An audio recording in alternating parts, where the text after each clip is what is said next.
السلام علیکم ورحمۃ اللہ وبرکاتہ. انشاءاللہ آج لیسن نمبر 1 اور سورہ نساء سے شروع کرتے ہیں. نحمد و نصلی علی رسول الکریم. اما بعد فاعوذ باللہ من الشیطان الرجیم. بسم اللہ الرحمن الرحیم. رب اشرح لی صدری ویسر لی امری واحلل عقدۃ من لسانی یفقهوا قولی. رب زدنی علما رب زدنی علما رب زدنی علما. اللهم إني أسألك علما نافعا ورزقا طيبا وعملا متقبلا. اللهم لا سهل إلا ما جعلته سهلا وأنت تجعل الحزن إذا شئت سهلا. آمین یا رب العالمین. تو انشاءاللہ لیسن نمبر 1 اور سورہ نساء آیت نمبر 1 سے ہمارا لیسن ہے آج. اعوذ باللہ من الشیطان الرجیم. بسم اللہ الرحمن الرحیم. يا أيها الناس اتقوا ربكم الذي خلقكم من نفس واحدة وخلق منها زوجها وبث منهما رجالا كثيرا ونساء واتقوا الله الذي تساءلون به والأرحام ان اللہ کان علیکم رقیبا. بسم اللہ الرحمن الرحیم. اے لوگو اپنے پروردگار سے ڈرو جس نے تمہیں ایک جان سے پیدا کیا اور اسی سے اس کی بیوی کو پیدا کیا. ان دونوں سے بہت سے مرد اور عورتیں پھیلا دیں. اس اللہ سے ڈرو جس کے نام پر ایک دوسرے سے مانگتے ہو اور رشتے ناطے توڑنے سے بھی بچو. بے شک اللہ تعالیٰ تم پر نگہبان ہے. تو انشاءاللہ سورہ نساء ہماری ترتیب کے لحاظ سے سورہ نمبر 4 ہے. سورہ فاتحہ، سورہ بقرہ اور سورہ آل عمران اور پھر سورہ نساء. تو سورہ نساء جو ہے اس کا نام النساء کیوں ہے کہ یہ اس میں عورتوں کے مسائل پر کچھ اس پر جیسے النساء کے لیے عورتوں کے لیے مسائل میں اس میں دوسری صورتوں کی نسبت عورتوں کے بارے میں مسائل کے بارے میں زیادہ بات کی گئی ہے، اس لیے اس کو النساء اس کا نام ہے. زمانہ نزول کب نازل ہوئی یہ سورہ؟ تو حضرت ابن عباس اور عبداللہ بن زبیر اور زید بن ثابت رضی اللہ عنہم سب سے مروی ہے کہ یہ سورت مدنی ہے. اور قرطبی میں لکھا ہے کہ صرف ایک آیت فتح مکہ کے سال مکہ میں نازل ہوئی تھی. اس سورہ کی ایک آیت مکہ میں نازل ہوئی تھی جو کہ عثمان بن طلحہ الجحی کے بارے میں نازل ہوئی، اور وہ آیت تھی ان اللہ یأمرکم ان تؤدوا الامانات الی اہلہا. اب ان سب باتوں کا کیا مطلب ہوا؟ پہلی بات، مکی صورتیں اور مدنی صورتیں کیا ہوتی ہیں؟ دیکھیں رسول اللہ صلی اللہ علیہ وسلم نے اپنی زندگی جب نبوت ملنے کے بعد اب 10 سال مکہ میں رہے تھے. یعنی آپ پیدا مکہ میں ہوئے تھے اور 40 سال مکہ ہی میں رہے تھے، لیکن 40 سال کی عمر میں آپ صلی اللہ علیہ وسلم کو نبوت ملی ہوئی تھی. اور نبوت کے بعد 10 سال آپ صلی اللہ علیہ وسلم نے 13 سال آپ صلی اللہ علیہ وسلم نے جو ہے وہ مکہ میں گزارے تھے اور اسلام کی تبلیغ کی تھی. لیکن مکہ کے زمانے میں بہت کم مسلمان ہوئے تھے، اور مکی زمانے میں جب آپ صلی اللہ علیہ وسلم ابھی مکہ سے ہجرت نہیں کی تھی، اس وقت تک جتنی صورتیں نازل ہوئی ان کو مکی صورتیں کہتے ہیں. حالانکہ مکی اور مدنی صورتوں کا یہ قانون ہے کہ چاہے وہ مکہ کے اندر نہ نازل ہو، یعنی آپ صلی اللہ علیہ وسلم مکہ سے باہر کہیں تشریف لے گئے اس وقت بھی نازل ہوئی، لیکن ابھی آپ صلی اللہ علیہ وسلم کا زمانہ وہی ہے، یعنی آپ نے ہجرت ابھی نہیں کی ہے، تو پھر یہ مکی صورت ہی کہلائی. اور جب آپ صلی اللہ علیہ وسلم نے ہجرت کر لی تو ہجرت کے بعد جو صورتیں نازل ہوئیں وہ آپ کا مدنی دور تھا، آپ کی رہائش مدینہ میں تھی، تو اس وجہ سے جتنی بھی صورتیں اس وقت نازل ہوئی وہ مدنی صورتیں کہلائی. حالانکہ آپ صلی اللہ علیہ وسلم سفر میں ہوتے ایون آپ صلی اللہ علیہ وسلم اگر مکہ میں تشریف لے گئے یا آپ صلی اللہ علیہ وسلم کہیں اور تشریف لے گئے، لیکن چونکہ آپ کا جو وقت تھا، آپ کی پرماننٹ رہائش جب مدینہ میں ہو چکی تھی، آپ ہجرت کر چکے تھے، تو ان صورتوں کو مدنی کہتے ہیں۔ تو سورہ النساء کے بارے میں یہ ہے کہ یہ مدنی صورت ہے، اور اس کی ایک آیت جو ہے وہ مکہ میں نازل ہوئی تھی، اور مکہ میں بھی کب نازل ہوئی تھی؟ دور مدنی ہی تھا، یعنی جب آپ صلی اللہ علیہ وسلم نے مکہ فتح کر لیا تو اس وقت خانہ کعبہ پر اب مسلمانوں کی حکومت تھی، خانہ کعبہ مسلمانوں کے قبضے میں تھا۔ تو آپ صلی اللہ علیہ وسلم نے جو خانہ کعبہ کی چابیاں، ظاہر ہے یہ بڑی عزت اور شرف کا ذمہ داری تھی کہ خانہ کعبہ کی چابیاں کسی ایک کے پاس ہوا کرتی تھی۔ یہ شروع سے چلا آیا تھا کہ خانہ کعبہ کی چابیاں کس کے ہاتھ میں ہو۔ تو آپ صلی اللہ علیہ وسلم نے اسی شخص کو بلوایا، ان کا نام عثمان بن طلحہ تھا، اور یہ جب مکہ فتح ہوا اس وقت مسلمان ہوئے، تو آپ صلی اللہ علیہ وسلم نے پھر انہی کے ہاتھ میں چابیاں سونپ دی تھی۔ اور یہ جو آیت ہے کہ اللہ تعالیٰ آپ کو حکم دیتا ہے کہ آپ امانات کو ان کے اہل کو دے دے، جو اس کام کو صحیح طرح سے کر سکتا ہے اس کو ذمہ داری دو۔ تو چونکہ حضرت عثمان بن طلحہ اس ذمہ داری کو اسلام سے پہلے بھی نبھا رہے تھے اور اچھی طرح نبھا رہے تھے، تو اسی لیے آپ صلی اللہ علیہ وسلم نے پھر جب وہ مسلمان ہو چکے اور مکہ میں آپ صلی اللہ علیہ وسلم کی اسلامی ریاست میں آ گیا، مکہ فتح ہو گیا، تو اب مکہ کی چابیاں جو تھی، خانہ کعبہ کی چابیاں جو تھی، وہ پھر اسی شخص کو دے دی تھی۔ تو یہ جو ایک آیت تھی یہ مکہ میں نازل ہوئی، لیکن دور مدنی ہی تھا، تو یہ سورت جو ہے پوری مدنی ہے۔ اچھا، حضرت ایک اور بھی روایت ہے اس کے بارے میں کہ حضرت عائشہ رضی اللہ عنہا سے روایت ہے کہ انہوں نے فرمایا، حضرت عائشہ رضی اللہ عنہا نے، کہ سورہ النساء نازل ہوئی تو میں رسول اللہ صلی اللہ علیہ وسلم کے پاس تھی، یعنی حضرت عائشہ جو تھی آپ صلی اللہ علیہ وسلم کی زوجہ کی حیثیت سے آپ صلی اللہ علیہ وسلم کے پاس تھیں، اور یہ بات ہم سب کو پتہ ہے کہ حضرت عائشہ کی رخصتی جو ہوئی تھی وہ مدینہ میں ہوئی تھی۔ جب آپ صلی اللہ علیہ وسلم ہجرت کر چکے مدینہ میں، تو پھر اس کے بعد ہجرت کے بعد حضرت عائشہ کی رخصتی ہوئی تھی، اور حضرت عائشہ رسول اللہ صلی اللہ علیہ وسلم کے پاس رہنے لگی تھی۔ مکہ میں آپ کا نکاح ہو چکا تھا، حضرت رسول اللہ صلی اللہ علیہ وسلم کا نکاح حضرت عائشہ سے ہو چکا تھا، مگر رخصتی نہیں ہوئی تھی، رخصتی مدینہ آنے کے بعد ہوئی تھی۔ تو حضرت عائشہ رضی اللہ عنہا کا یہ کہنا کہ جب یہ سورہ نازل ہوئی تو میں رسول اللہ صلی اللہ علیہ وسلم کے گھر میں تھی، یعنی آپ کی بیوی کی حیثیت سے میں رہ رہی تھی، تو یہ بات بھی ایک ثابت کرتی ہے کہ حضرت یہ جو سورہ ہے سورہ النساء یہ مدنی دور میں نازل ہوئی ہے۔ اچھا، حضرت سورہ نساء کی فضیلت کے بارے میں یہ روایت ہے کہ حضرت حاکم میں عبداللہ بن مسعود سے یہ روایت ہے کہ رسول اللہ صلی اللہ علیہ وسلم نے فرمایا کہ سورہ نساء میں 5 ایسی آیتیں ہیں جن کے بدلے میں دنیا اور ما فیہا کو قبول نہیں کروں گا۔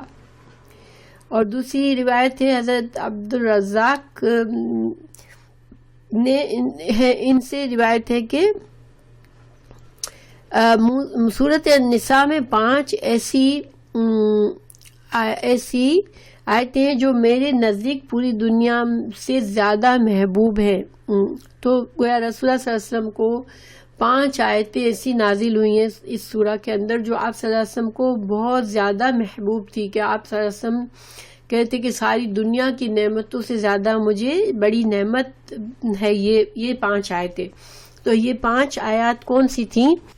آیت نمبر 40، سورہ نساء کی آیت نمبر 40 میں آپ کو بتاتی ہوں پڑھ کر کہ انشاءاللہ اس میں کیا ایسی خاص بات ہے کہ آپ صلی اللہ علیہ وسلم، سورہ نساء کی آیت نمبر 40 ہے، ان اللہ لا یظلم مثقال ذرۃ وَإِن تَكُ حَسَنَةً يُضَاعِفْهَا وَيُؤْتِ مِن لَّدُنْهُ أَجْرًا عَظِيمًا، کہ بے شک اللہ تعالیٰ ایک ذرہ برابر ظلم نہیں کرتا، اور اگر نیکی ہو تو اسے دوگنی کر دیتا ہے، اور خاص اپنے پاس سے بہت بڑا ثواب دیتا ہے۔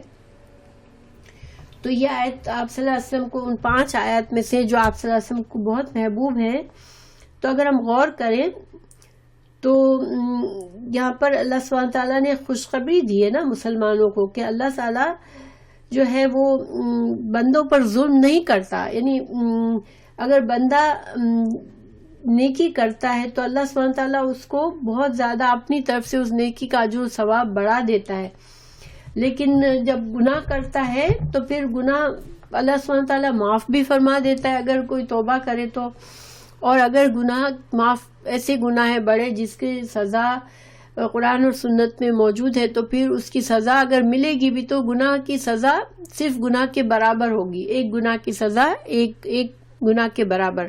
لیکن ایک نیکی کی جو ہے نیکی کا بدلہ جو ہے وہ کم از کم 10 گنا اور اس سے کئی زیادہ 700 گنا تک بھی اللہ سبحانہ تعالیٰ نے قرآن میں ہمیں بتایا کہ 700 گنا تک بھی اللہ سبحانہ تعالیٰ ہمارے صدقات کے اجر و ثواب کو بڑھا دیتا ہے، یا اس سے بھی زیادہ بے حساب بھی اجر و ثواب دے سکتا ہے۔ اسی طرح روزوں کا جو ہمارا جب روزہ رکھتے ہیں تو اس کا بھی اجر و ثواب ہمیں بتایا نہیں گیا، اللہ تعالیٰ نے یہ بتایا کہ میرے پاس میں نے رکھا ہے، تو یعنی اللہ سبحانہ تعالیٰ اس کا بھی بے شمار اجر و ثواب دے گا۔ ایک نماز کا ثواب 5 نماز کی برابر ہے، دن میں 5 نمازیں باقاعدگی سے پڑھتے ہیں تو ہمیں 50 نمازوں کا اجر و ثواب ملتا ہے۔ تو یہ اس وجہ سے یہ آیت آپ صلی اللہ علیہ وسلم کو بہت پسند تھی۔ دوسری آیت ہے اسی سورہ کی، آیت نمبر 31 آیت ہے کہ ان تجتنبوا اعوذ باللہ من الشیطان الرجیم ان تجتنبوا کبائر ما تنہون عنہ نکفر عنکم سیئاتکم وندخلکم مدخلا کریما۔ اگر تم ان بڑے گناہوں سے بچتے رہو گے جن سے تم کو منع کیا جاتا ہے تو ہم تمہارے چھوٹے گناہ دور کر دیں گے اور عزت اور بزرگی کی جگہ داخل کریں گے۔ تو یہاں پر بھی ایک خوشخبری ہے مومنوں کے لیے کہ جو بڑے بڑے گناہ، کبائر گناہ کون سے ہیں؟ وہ گناہ جن پر اللہ تعالیٰ نے قرآن اور حدیث میں ہمیں جس کے بارے میں کوئی سزا بتا دی کہ یہ اس گناہ کی یہ سزا ہے، حد مقرر ہے کہ اس گناہ کے کرنے والے کو یہ سزا دی جائے گی، یا اللہ تعالیٰ نے جن گناہوں کے کرنے والوں پر سخت دھمکی دی، سخت وعید دی۔ تو کبائر گناہ بڑے بڑے گناہ ہیں، جن کی کبائر گناہ جو وہ ہوتے ہیں جن کی بغیر معافی، بغیر توبہ کے جو ہے وہ معاف نہیں ہوتے ہمارے اعمال نامے سے۔ بعض گناہوں کو سزا اگر جیسے بعض گناہ ایسے ہیں جیسے قتل ہے، کسی کو قتل کر دیا ناحق، تو اب اس کے اگر وہ انسان پکڑا گیا تو اس کے اوپر جو اسلامی حد ہے وہ جب تک اس پر وہ حد قائم نہیں ہوگی تو وہ معاف نہیں ہوگا، یا تو اس کی ورثہ اس کو نہیں، قتل عمد میں تو قصاص بھی نہیں ہے، اس میں اس کے قتل جان کے بدلے جان ہے۔ تو پھر اس طرح کے گناہ جس میں حد ہے تو پھر حد جاری ہوگی اس پر۔ اگر پھر انسان توبہ کر لیتا ہے تو پھر وہ دنیا میں اس کو سزا مل گئی تو آخرت میں سزا نہیں ملے گی، ٹھیک ہے؟ وہ دنیا اس کے گناہ کا کفارہ، جو سزا اللہ نے مقرر کی وہ اگر مل گئی تو اس کے گناہ کا کفارہ ہے۔ اسی طرح کبائر گناہ میں یہ ہے کہ جھوٹ بھی کبیرہ گناہ میں ہے، تو اگر انسان کبیرہ گناہ کرتا ہے، نہ پکڑا بھی نہیں جاتا دنیا میں، اس کو سزا بھی نہیں ملتی، مگر اور اس نے توبہ بھی نہیں کی، تو پھر اس کبیرہ گناہ کے اسے عذاب ملے گا آخرت میں۔ لیکن اگر اس نے توبہ کر لی تو وہ کبیرہ گناہ بھی اللہ سبحانہ تعالیٰ چاہے تو اسے معاف کر دے۔ تو اس وجہ سے اللہ سبحانہ تعالیٰ رسول اللہ صلی اللہ علیہ وسلم کو یہ آیت بھی پسند تھی، کیونکہ اللہ سبحانہ تعالیٰ نے فرما دیا کہ چھوٹے چھوٹے گناہ جو انسان کرتا ہے، وہ جب انسان نیکیاں کرتا رہتا ہے تو وہ گناہ جھڑ جاتے ہیں. جیسے مثال کے طور پر جب ہم وضو کرتے ہیں تو ہمارے بہت سے چھوٹے چھوٹے گناہ جو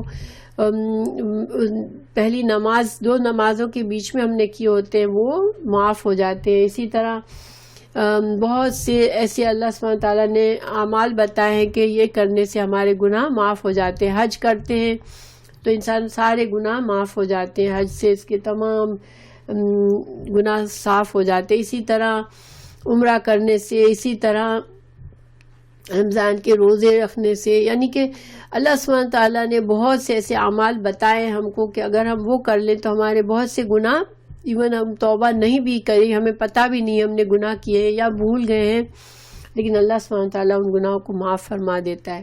تو یہ بڑی ہمارے لیے اس میں بڑی بشارت ہے. اس وجہ سے آپ صلی اللہ علیہ وسلم کو یہ آیت بھی پسند تھی، بہت زیادہ محبوب تھی. پھر اللہ تعالیٰ نے آیت نمبر 48 اسی سورہ کی ہے، اس میں اللہ سبحانہ تعالیٰ نے فرمایا کہ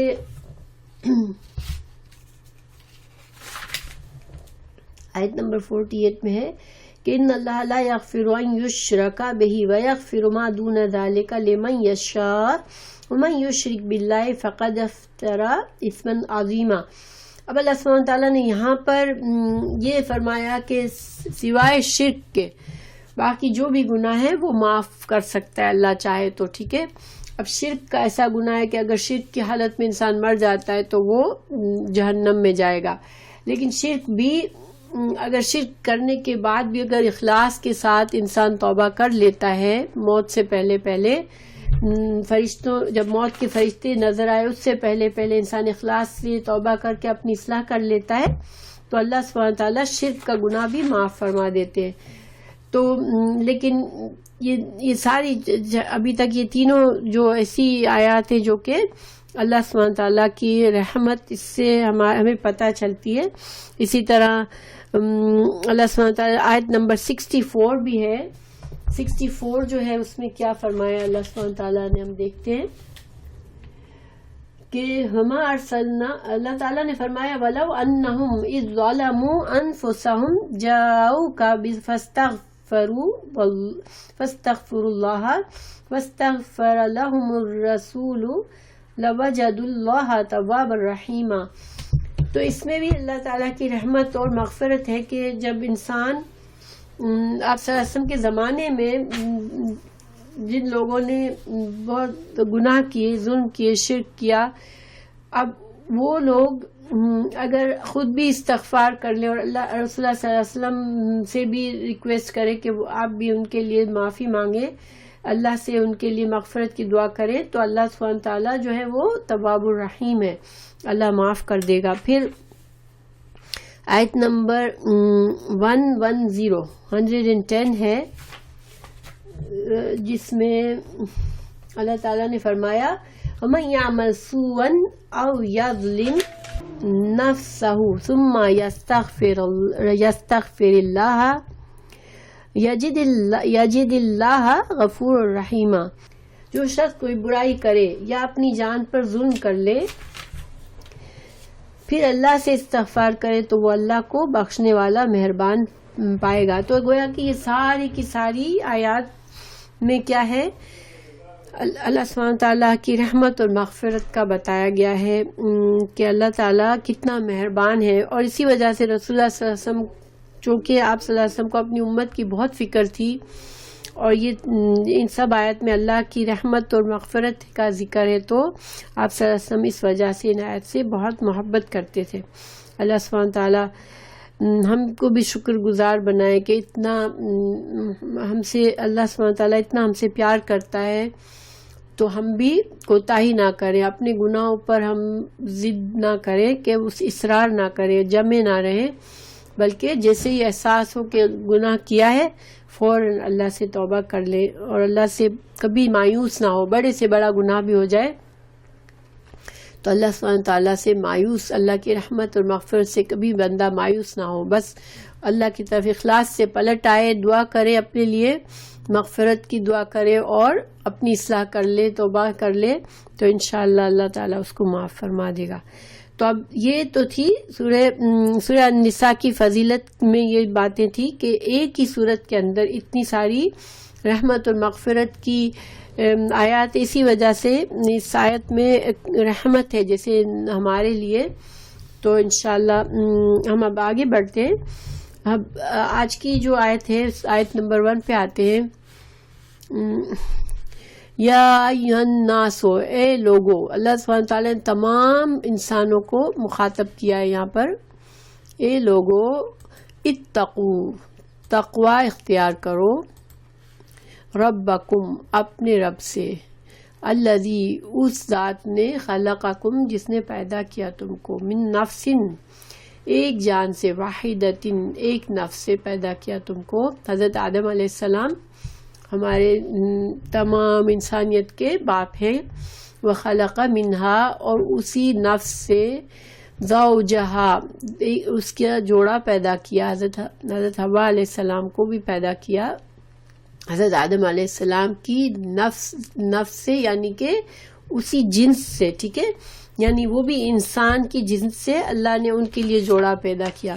منہا، اسی نفس سے حضرت حوا کو پیدا کیا. اس کے بارے میں کچھ اختلاف رائے بھی ہے، میں آپ کو بتاؤں گی انشاءاللہ. پھر اللہ تعالیٰ فرما رہے ہیں کہ وبثھا، اور پھیلا دیے. منہما، ان دونوں سے. رجالن، مرد. کثیرن، بہت سے. اور نسان، اور عورتیں. یعنی حضرت آدم علیہ السلام کو پیدا کیا، حضرت حوا علیہ السلام کو پیدا کیا، پھر ان دونوں کی نسل سے انسانوں کی نسل کو جاری کیا، اور بہت بے شمار دنیا میں مرد اور عورتوں کو پھیلا دیا. واتقوا اللہ، اور تقوی کرو اللہ کا، ڈرو اللہ سے. الذی، وہ ذات. تسالون، تم سوال کرتے ہو. بہ، جس کے نام سے، یعنی اللہ کے نام سے. والارحام، اور ارحام رشتہ داریوں. رحم سے ہے، رحم ماں کے رحم کو، جس میں بچہ رہتا ہے پیدائش سے پہلے ماں کے جسم کے اندر، اس کو رحم کہتے ہیں. تو ارحام جو خون کے رشتے ہیں بنتے ہیں، جو ان کے بارے میں بھی تم ڈرو، یعنی ان کے حقوق کے بارے میں بھی تم خیال کرو، ان کا بھی خیال کرو، ان سے بھی ڈرو. ان اللہ، بے شک اللہ تعالیٰ. کان، ہے. علیکم، تم پر. رقیبا، نگران. تو یہ آیت کا پیچھے سورہ آل عمران کی آیت سے بہت گہرا تعلق ہے. دیکھیے سورہ آل عمران کی آخری آیت تھی یا ایھا الذین آمنوا اصبروا وصابروا ورابطوا واتقوا اللہ لعلکم تفلحون، کہ اے لوگوں جو ایمان لائے ہو، تم صبر کرو، یعنی اپنے دین پر جمے رہو، اپنے نفس کے ساتھ جہاد کرو، اور اللہ کے دین پر جمے رہو. صبر کے بغیر انسان اللہ کے دین پر نہیں جم سکتا، اللہ کی فرما برداری پر نہیں جم سکتا. اور صابروا، اور اجتماعی حیثیت سے. صابروا، اجتماعی حیثیت سے بھی ثابت قدمی رکھو دین پر، یعنی کہ تم اسلام کے دشمنوں کے مقابلے میں ایک دوسرے کے ساتھ مل کر تمام مسلمان جم کے رہو، تمہیں کوئی اپنے دین سے نہ ہٹا سکے. اور پھر رابطو، اور آپس میں جڑے رہو دشمن کے مقابلے میں. ٹھیک ہے. اتقو، اور تقوی اختیار کرو اللہ کا. یہ 4 چیزوں کا حکم دیا تھا سورہ آل عمران کے آخری آیت میں. اور پھر اگر تم یہ سب کرو گے تو پھر کیا کرو گے؟ تم فلاح پا جاؤ گے، تم کامیابی حاصل کر لو گے. اور فلاح جو ہے وہ اصل میں صرف یہ نہیں، دنیا کی کامیابی تو ہے اس میں، لیکن اس میں آخرت کی کامیابی بھی شامل ہے. کیونکہ فلاح جو ہے وہ بہت محنت کے بعد جو آخر میں پھل ملتا ہے. جیسے کسان جو ہے وہ بہت جدوجہد کرتا ہے اپنے کھیت پر، بہت محنت کرتا ہے، جب جا کے فصل تیار ہوتی ہے، اور جب جا کے اس کو فصل جب کاٹتا ہے تو اس کو اپنی محنت کا پھل ملتا ہے. تو اسی طرح جب انسان انفرادی طور پر بھی اپنے نفس سے بھی مجاہدہ کرتا ہے اور دین پر جڑا رہتا ہے، صبر کرتا ہے، اللہ کی فرما برداری پر جڑا رہتا ہے، پھر اپنے ایز اے معاشرے کے طور پر بھی، پورا اجتماعی طور پر معاشرہ بھی اس کام پہ آپس میں اچھے تعلقات کر کے اور اچھی طرح سے وہ اسلامی معاشرہ جڑا رہتا ہے اور ثابت قدم رہتا ہے. ایک دوسرے کو انسان ہمت دیتا ہے، قوت دیتا ہے تاکہ وہ سب جمے رہے اپنے دین پر، اور پھر وہ دشمن کے، اسلام کے دشمنوں کے مقابلے میں بھی سب جڑ کے رہتے ہیں اور پھر اللہ کا تقوی کرتے. یہ 4 چیزوں کا حکم دیا تھا.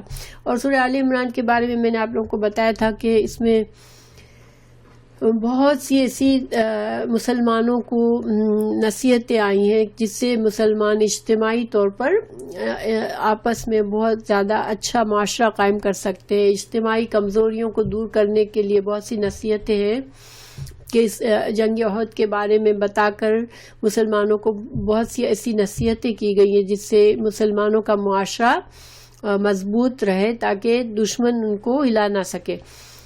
تو اب سورہ نساء میں دیکھا جائے تو ان 4 چیزوں کی تفصیل ہے کہ کس طرح سے ایک اجتماعی حکم سورہ آل عمران کے اینڈ میں دے دیا مسلمانوں کو کہ تم کو یہ کرنا ہے 4 لیول پر، کہ خود بھی صبر کرنا ہے، دین پر جمے رہنا ہے، دوسروں کو بھی جمانا ہے، اور دشمن کے مقابلے میں مضبوطی سے کھڑے رہنا ہے، اور اللہ کا تقوی ہر حال میں کرنا ہے.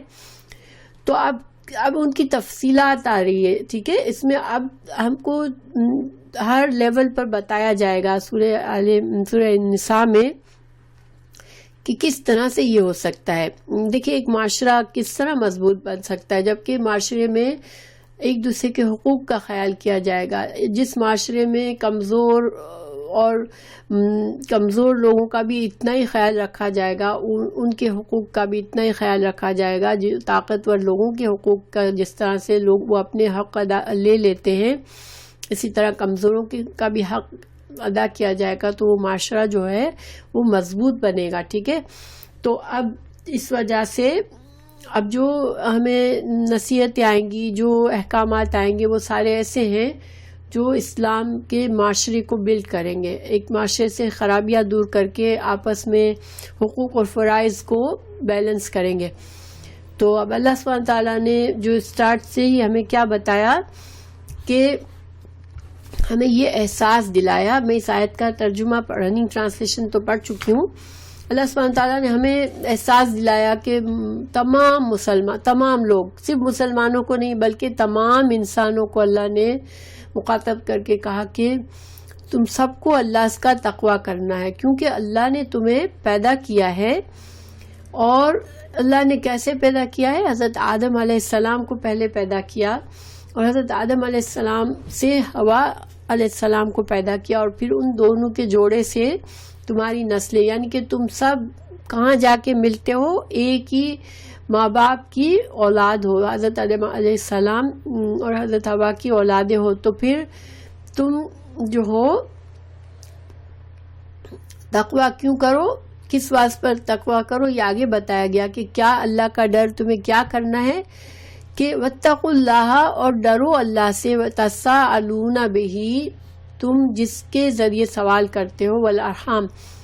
انسان کیا کرتے ہیں آپس میں ایک دوسرے سے کی ضرورت پڑتی ہے، انسانوں کو ایک دوسرے کی، انسان کو ایک دوسرے کے مالی تعاون چاہیے ہوتا ہے، کبھی ایموشنل طور پر ایک دوسرے کی ضرورت ہوتی ہے، کبھی فزیکل طور پر ایک دوسرے کی ضرورت ہوتی ہے. اللہ تعالیٰ نے انسانوں کو اس طرح بنایا ہے کہ ہم ایک دوسرے کی ضرورت مند ہیں. کوئی انسان ایسا نہیں ہو سکتا کہ وہ اس کی ہر ضرورت اپنے آپ سے وہ پوری کر لے اور اس کو کسی دوسرے انسان کی ضرورت نہیں ہے. تو کیا ہوتا ہے کہ انسان ایک دوسرے سے مطالبہ کرتے ہیں، سوال کرتے ہیں کہ میری اس ضرورت میں تم میری مدد کرو. تو جب مانگتے ہیں ایک دوسرے سے تو اللہ سبحانہ تعالیٰ کا حوالہ دیتے ہیں، اللہ کے نام سے، اللہ سے ڈرا کر کے تم اللہ سے ڈرو اور میری مدد کرو. ٹھیک ہے. تو اللہ کا خوف دلا کے انسان ایک دوسرے سے مانگتا ہے کہ تو جب تم اللہ کا خوف دلا کے تم دوسرے سے کچھ مانگتے ہو تو گویا کہ تم جو ہو خود بھی ڈرو اللہ سے جب تم دوسروں کو ڈراتے ہو، جس اللہ کے نام پر تم ڈراتے ہو کہ میری ضرورت تم پوری کرو، میرا یہ حق اللہ نے تم پر ڈالا ہے تو میری ضرورت پوری کرو. جیسے مثال کے طور پر شوہر بیوی سے اچھا سلوک نہیں کرتا تو بیوی کہتی ہے اللہ سے ڈرو اور تم میرا جو حقوق ہے وہ ادا کرو. اسی طرح جو کمزور رشتہ دار ہیں جن کے پاس کچھ نہیں ہے وہ کیا حوالہ دیتے ہیں کہ میں تمہارا بھائی ہوں، تم میری مدد کرو، اللہ نے میرا حق تم پر ڈالا ہے، تم اللہ کے ڈر سے میری مدد کرو. تو یعنی کہ ایک تو رشتے کا حوالہ دیا جاتا ہے اور ایک اللہ کا ڈر یاد دلایا جاتا ہے. اس طرح سے تم ایک دوسرے سے سوال کرتے ہو، ایک دوسرے سے مدد کرتے ہو، تو پھر تم خود بھی اس اللہ کی عظمت اور کبریائی کو اپنے اوپر بھی، اپنے آپ کو بھی یاد دلاؤ، اور تم بھی جو تقاضا ہے تم پر بھی ہے، جو دوسروں کے حقوق تم پر ہے، اللہ کے حقوق، بندے کے حقوق، تم ان حقوق کو ادا کرو. اچھا، تو یہاں پر میں نے کہا تھا کہ حضرت حوا علیہ السلام جو ہے وہ ان کو حضرت آدم علیہ السلام دو باتیں کہی جاتی ہے، ٹھیک ہے. ایک یہ کہا جاتا ہے کہ ان کو حضرت آدم علیہ السلام کی پسلی سے پیدا کیا گیا، ٹھیک ہے.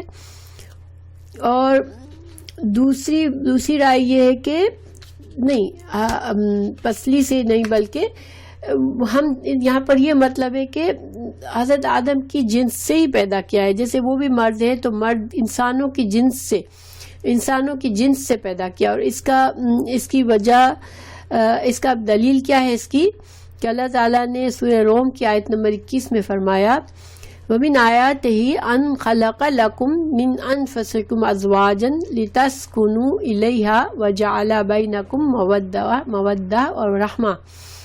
اللہ کی نشانیوں میں سے یہ ہے کہ اس نے تمہیں اور تمہاری بیویوں کو ہم جنس پیدا کیا. انفسکم، یہاں بھی انفسکم کا ذکر ہے کہ تمہارے نفسوں سے پیدا کیا. تو ہر بیوی جو ہے اپنے شوہر کی پسلی سے نہیں پیدا ہوئی ہے. تو اللہ تعالیٰ نے کہا کہ تمہاری بیویوں کو تمہارے نفسوں سے پیدا کیا، یعنی کہ تمہاری ہم جنس پیدا کیا، ان کو بھی انسانوں کی نسل سے پیدا کیا. تو اسی طرح حضرت آدم علیہ السلام کو بھی حضرت حوا علیہ السلام کو بھی انسان کی نسل سے ہم جنس، حضرت آدم کی ہم جنس بنایا. لیکن اگر ہم یہ سمجھے بھی کہ یہ رائے کہ حضرت آدم کی پسلی سے پیدا ہوئی، تو بھی واللہ عالم، اللہ جانتا ہے بہتر کہ کس طرح حضرت حوا پیدا کی گئی. لیکن تمام اور عورتیں تو ظاہری بات ہے ہم جنس سے اپنے شوہروں کی پسلی سے نہیں پیدا ہوئی. تو زیادہ مضبوط رائے یہ ہے کہ یہاں پر اللہ تعالیٰ یہ بتا رہے ہیں کہ حضرت آدم علیہ السلام کو جس طرح اللہ نے انسان کی جنس سے پیدا کیا، اسی طرح انسان کی جنس سے ہی حضرت حوا بھی پیدا ہوئی. اچھا، اب دوسری بات جو ہے یہاں پر کہ دیکھیں آدم اور حوا کی اولاد، تمام انسان جو ہے آدم اور حوا کی اولاد ہے، ٹھیک ہے. رحم کا رشتہ مشترک ہے سب میں، ہر بچہ اپنی ماں کی رحم سے آتا ہے. تو جو بھی رحم سے جو رشتے بنتے ہیں تو وہ پھر سلسلہ چلتا آ رہا ہے. تو اس طرح سے مطلب ہوا کہ تمام انسان ایک دوسرے سے جڑے ہوئے ہیں اور تمام انسانوں کا خالق بھی ایک ہی ہے. تو پھر اسلامی معاشرے میں ایک دوسرے کے حقوق کا تحفظ ضروری ہے، ٹھیک ہے. اس لیے کہ معاشرے میں کمزور بھی ہوں گے کچھ اور کچھ مضبوط ہوں گے. تو پھر معاشرے میں اگر کمزوروں کو اپنے رشتے اور اللہ کے ڈر سے اگر انسان ان کے تحفظ نہیں کرے گا، ان کے حقوق نہیں ادا کرے گا، تو اسلامی معاشرہ بھی مضبوط نہیں بن سکے گا. آپس میں نفرتیں ہوں گی، آپس میں حسد ہوگا اور غصہ ہوگا. لیکن ہر انسان اگر حقوق اور فرائض کا خیال رکھے گا تو اسلامی معاشرہ مضبوط ہوگا، ٹھیک ہے. اور یہ جو سورہ ال عمران میں کہا گیا کہ صابرو، ایک دوسرے کو سے جڑ کے رہو، ثابت قدمی سے رہو. تو یہاں پر اس کی تفصیل بتائی گئی کہ تم ایک دوسرے سے رشتوں کا بھی خیال رکھو اور اللہ سے ڈرتے رہو، حقوق اور فرائض کے معاملے میں اللہ سے ڈرتے رہو. اور پھر کہا گیا کہ اللہ سبحانہ تعالیٰ جو ہے وہ رقیب ہے، نگران ہے. اللہ سبحانہ تعالیٰ سب کچھ دیکھ رہا ہے، تم جو کچھ کر رہے ہو اللہ دیکھ رہا ہے. اور اس کا مطلب یہ ہوا کہ تمہارے ہر عمل کا جزا اور سزا ملے گی تم کو. تو رحم کی اہمیت اللہ تعالیٰ نے اس کے بارے میں بڑی احادیث ہیں. رشتہ صلہ رحمی کی بڑی اہمیت ہے اور اس کو ہمیں حدیث اور قرآن میں بہت زیادہ صلہ رحمی کی بارے میں ہمیں تربیت دی گئی ہے، ہمیں ترغیب دی گئی ہے کہ ہم صلہ رحمی کریں. تو اس وقت تو خیر میں اتنی ساری تفصیل میں نہیں جاؤں گی، لیکن صلہ رحمی کا ایک فائدہ یہ ہے کہ انسان کی عمر میں برکت ہوتی ہے. اگر انسان برکت والی زندگی رہنا چاہتا ہے تو اپنے رشتوں کا خیال رکھے اور اپنے رشتوں کو نبھائے. کبھی مشکل بھی ہوتا ہے، ظاہری بات ہے رشتوں کو نبھانا کافی مشکل کام ہوتا ہے بعض اوقات، لیکن انسان اگر اللہ کے ڈر رکھے گا تو وہ پوری کوشش کر کے اپنے رشتوں کو اچھا رکھے گا.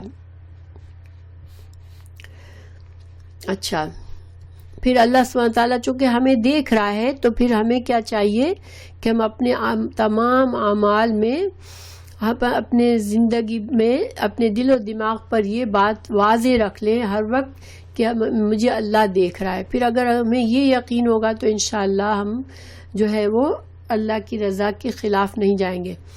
پھر آگے یتیموں کے حقوق آ رہے ہیں، کیونکہ معاشرے کا سب سے کمزور طبقہ جو ہے وہ یتیم ہوتا ہے. تو وآتوا الیتامی، اور دو یتیموں کو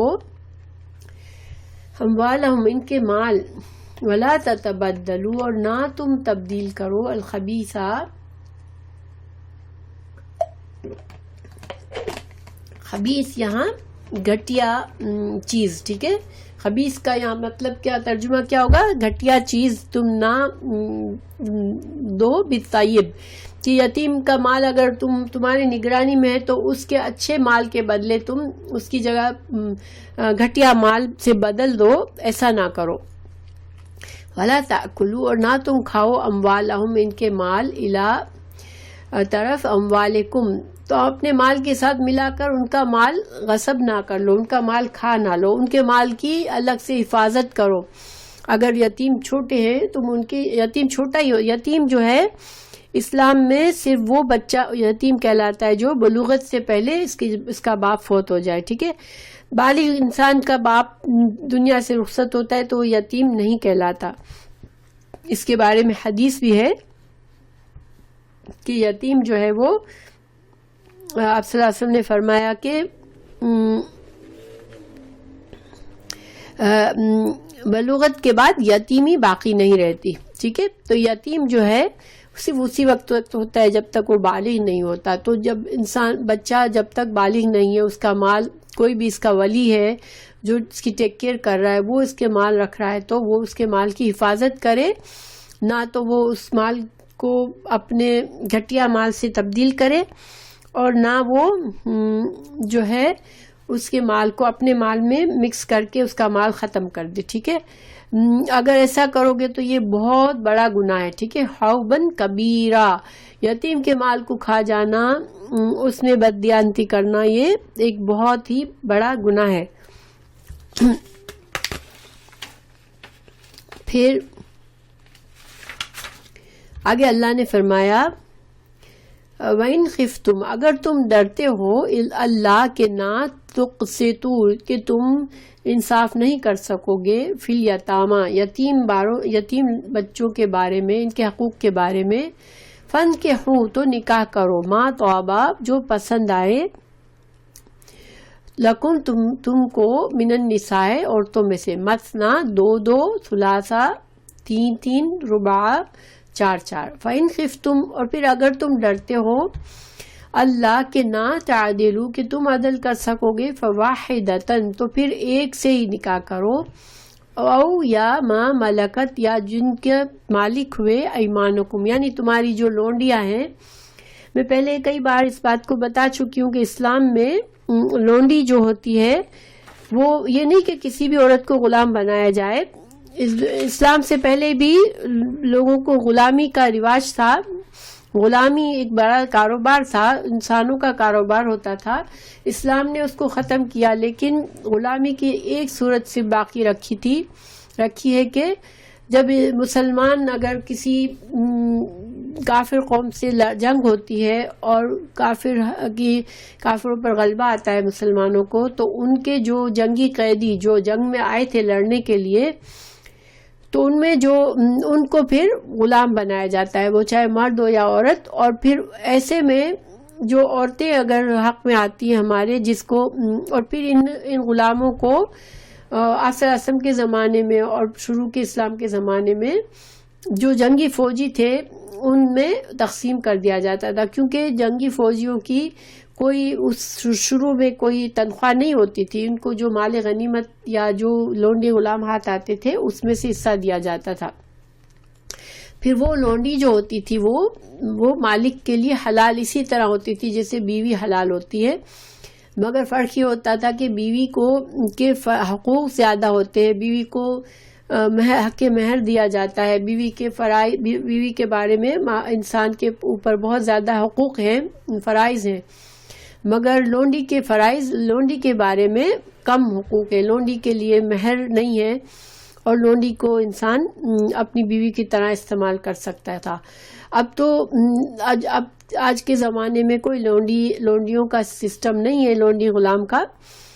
لیکن اگر اللہ کے قانون چونکہ ہمیشہ کے لیے ہوتے ہیں، اگر کبھی ایسے حالات پھر سے آئے کہ مسلمان جنگ کے حالت میں مسلمانوں کے ہاتھ میں اس طرح سے لونڈی غلام آتے ہیں، تو پھر وہ لونڈی غلام کے جو قوانین قرآن میں بتائے گئے وہ ان پر عمل کیا جا سکتا ہے.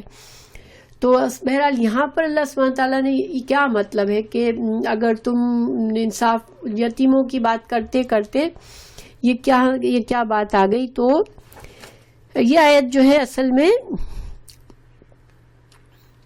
یہ یتیم بچیوں کے بارے میں ہے، ان کے حقوق کے بارے میں. کہ دیکھیں جیسے اگر کوئی بچی یتیم ہو گئی، اب اس کے جو بھی رکھتا ہے اس کو، اس کے بچی خوبصورت بھی ہے، مال بھی بہت، اس کے ماں باپ نے ورثہ بھی چھوڑا ہے، تو وہ کیا کہ جو ٹیک کیئر کر رہا ہے یتیم کی، اس کے دل میں یہ آتا ہے کہ میں اس سے شادی کر لوں تاکہ میں اس کے مال کا حقدار بھی بن جاؤں گا. اور پھر وہ اس کی نیت یہ نہیں ہوتی، پھر وہ پوری طرح سے اس کو نہ حق مہر ادا کرتا ہے، نہ اس کے دوسرے حقوق کا خیال رکھتا ہے، کیونکہ اب وہ یتیم بچی ہے، اس کا کوئی پوچھنے والا نہیں ہے. تو اس میں وہ پھر ناانصافی کر بیٹھتا ہے. اس لیے اللہ تعالیٰ نے فرمایا کہ تم یتیم بچیاں اس طرح تمہارے ہاتھ میں آئے تو تم ان سے اس وجہ سے تم شادی نہ کر لو کہ تم اس کے اوپر انصاف بھی نہ کرو اور تم ان کے حقوق کو ادا بھی نہ کرو، اور تم صرف ان کا مال ہڑپ کرنے کے لیے اور ان کی خوبصورتی سے فائدہ اٹھانے کے لیے ان سے شادی کر لو کہ ان کو بے سہارا سمجھ کے. ہاں البتہ تمہیں اللہ نے اجازت دی ہے کہ یہاں پر اس آیت میں 4 بیویوں کی مرد کو، اسلام میں ایک مرد کو اجازت ہے کہ ایک وقت میں 4 بیویاں کر سکتا ہے، لیکن تعدلو تم عدل کر سکو تو ٹھیک ہے، اور اگر عدل نہیں کر سکتے ہو تو پھر ایک ہی سے کرو. اس کے بارے میں بھی بہت سی احادیث ہیں جو یہ بات واضح کرتی ہے کہ کتنا ضروری ہے کہ انسان کی 4 بیویاں ہو تو وہ ان کو پورے عدل کے ساتھ رکھے، اور اگر عدل نہیں کرے گا تو بہت گناہگار ہوگا، اس کا عذاب ہے بہت.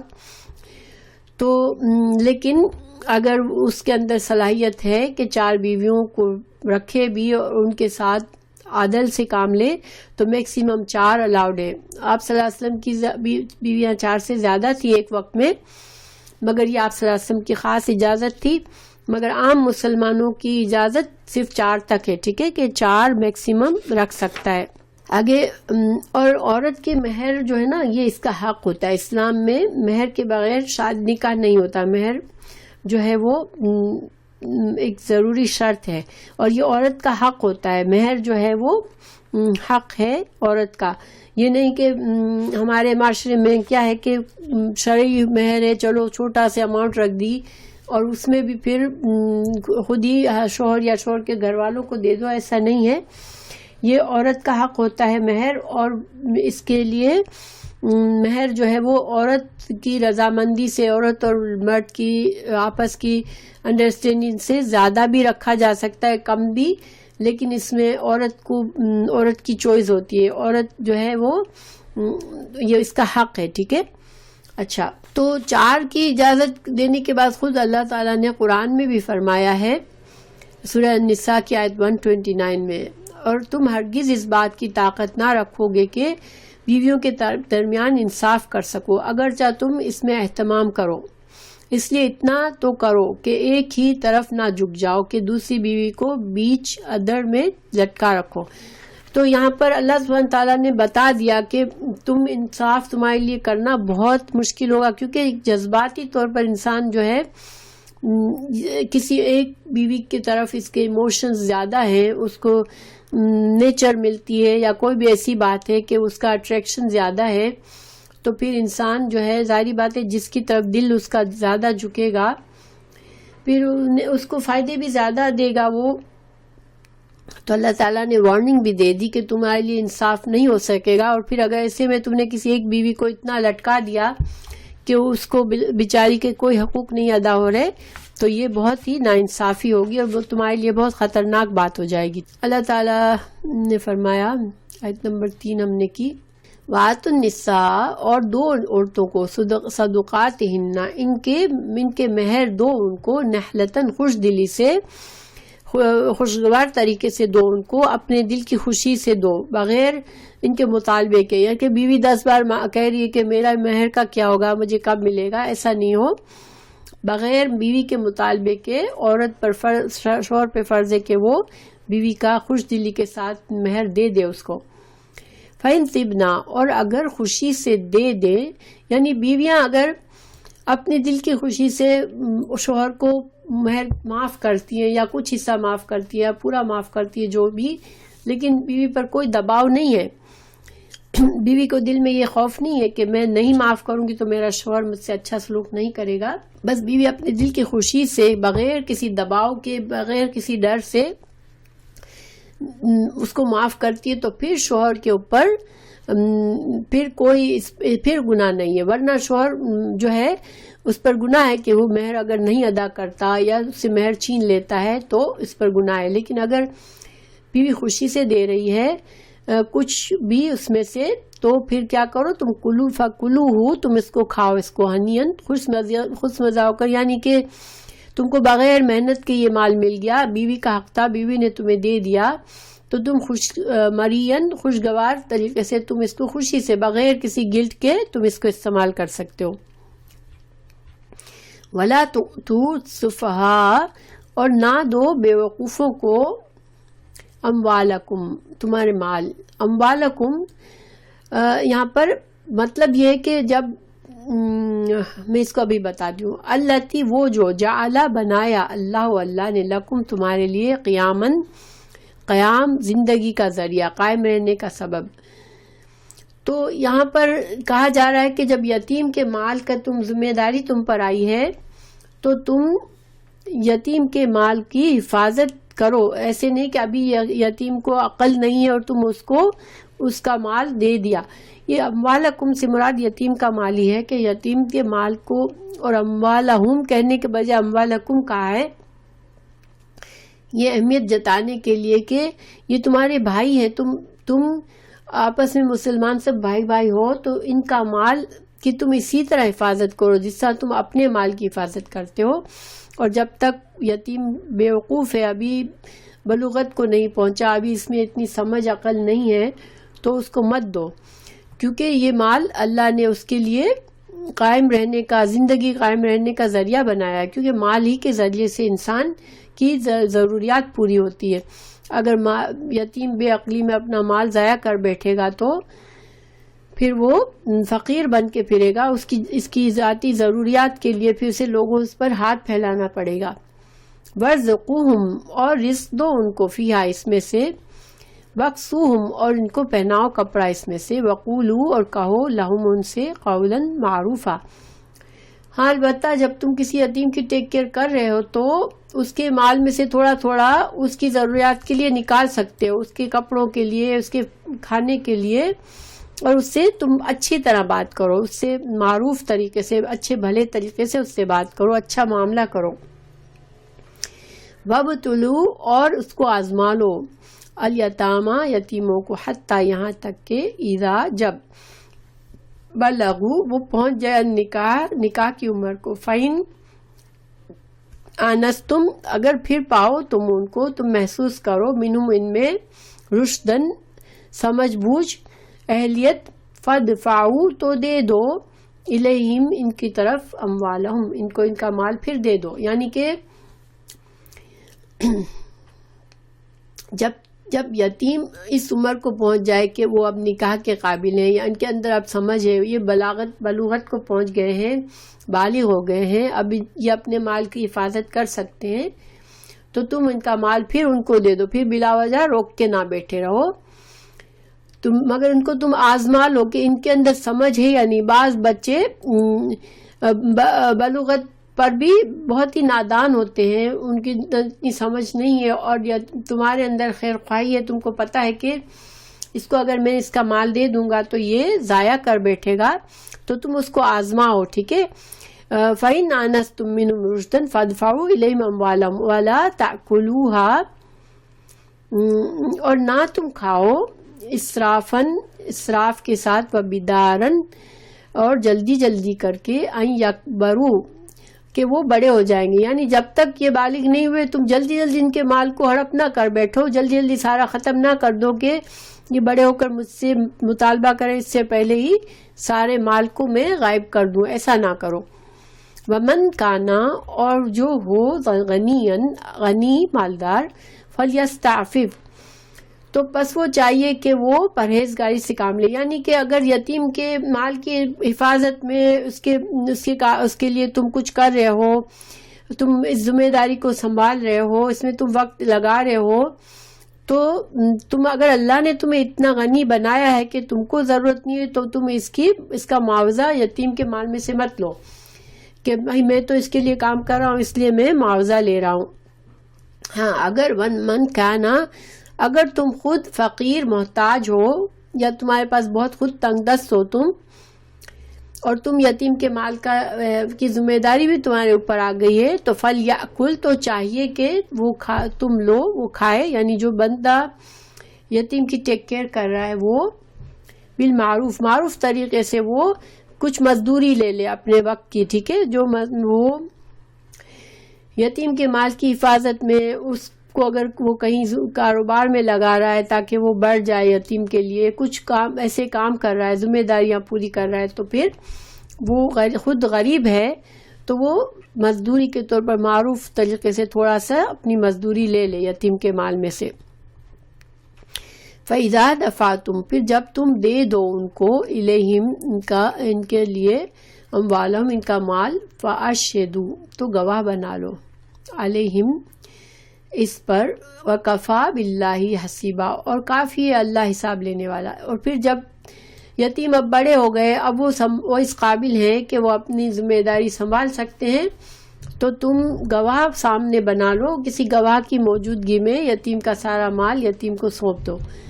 ویسے تو اللہ سبحانہ تعالیٰ خود ہی سب کچھ دیکھ رہا ہے اور حساب لینے والا ہے تمہارے ہر عمل کا، مگر ایک دنیاوی طریقے سے بھی تم ایک گواہ بنا لو اور مال اس کو دے دو، تاکہ کسی کو غلط فہمی نہ ہو کہ اس نے اس کا مال اس کو نہیں دیا ہے۔ تو یہاں پر الحمدللہ آج کا لیسن پورا ہوتا ہے۔ تو جیسا کہ میں نے بتایا کہ سورہ نساء میں معاشرے کو کیسے مضبوط بنانا ہے، تو کمزوروں کے حقوق کی ادائیگی جب تک نہیں ہوگی جس معاشرے میں، وہ معاشرہ کمزور ہی ہو جائے گا، اس میں بہت سی خرابیاں آئیں گی۔ تو اللہ سبحانہ تعالیٰ نے یہاں پر یتیموں کے حقوق کے تحفظ کے ہمیں اصلاح کری کہ یتیموں کے ساتھ لڑکی ہے تو پھر اس کے ساتھ تم اس کا نکاح غلط طریقے سے نہ کر لو کہ اس کا مال ہڑپ کرو، اور یتیم لڑکے ہیں تو بھی ان کا مال جو ہے ان کی بلوغت پر ان کو سونپ دو، اس کی حفاظت کرو۔ اور اگر تم اس مال پر محنت کر رہے ہو مگر تم خود مالدار ہو تو پھر تم ان سے مزدوری مت لو، لیکن اگر تم غریب ہو تو تم جو وقت اور محنت اس کے مال کی حفاظت کے لگا رہے ہو وہ تم ان سے لے سکتے ہو. اور یتیم اگر جب تک بے عقل ہے اس کو اس کا مال مت سونپو، مگر اس کو آزماتے رہو، تھوڑا بہت مال دے کر دیکھو کہ وہ اپنے مال کی حفاظت کرنے کے قابل ہے یا نہیں. جب وہ اس قابل ہو تو پھر اس کا مال اسے دے دو اور کسی طرح کی بے ایمانی نہ کرو. تو الحمدللہ ہمارا آج کا لیسن مکمل ہوا.